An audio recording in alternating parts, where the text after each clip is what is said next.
The first mindfulness practice for leaders is name it to tame it. This is the simple practice of saying what you're feeling so your mind can acknowledge your emotions more clearly and easily. This also keeps your hands on the steering wheel so you are making rational and intentional decisions and actions. And also so that way you're not being taken for a less than happy joyride by your strong emotion. This takes practice and your emotions are super important. And here's a simple way to use it. Stop what you're doing, think about what you're feeling, name it, then continue moving forward in your day. This helps you get used to the skill so that way you can draw on it during harder times or whenever you are faced with stronger emotions. And check out my video on empathy in leadership so that we can get a deeper dive into why emotions are so important in leadership. The next mindfulness practice for leaders is create your own safe space. And what I mean by this is leaders are often the ones providing the safe space for their team when maybe the day is going poorly or they just need some room and some time to themselves. But that's also why it's equally important that you provide yourself with a safe space too.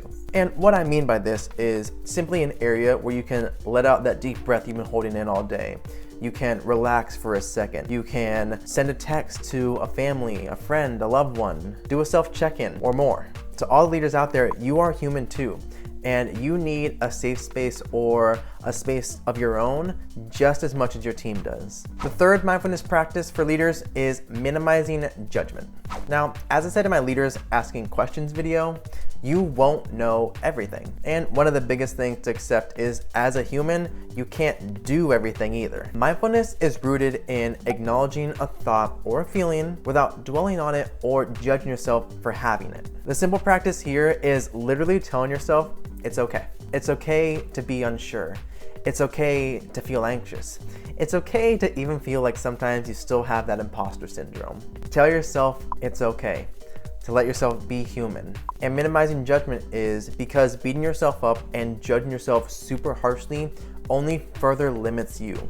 Any one of these practices takes less than 1 minute to do. That is less than 0.069% of your whole day. And it can change the entire outlook of it.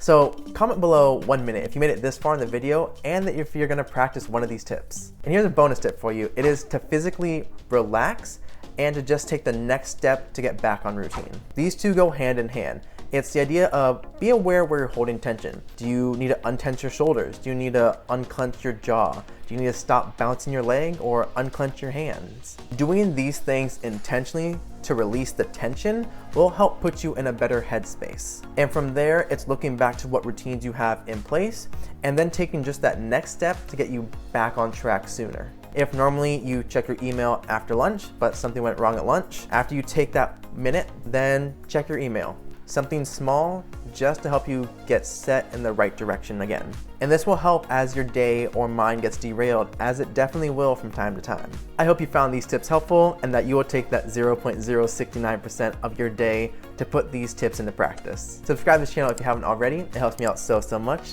Like this video if you found it fun and helpful. Follow me on Instagram. I post leadership and development content there pretty much daily. And in keeping everything simple, have a phenomenal day, and I will see you guys in another video.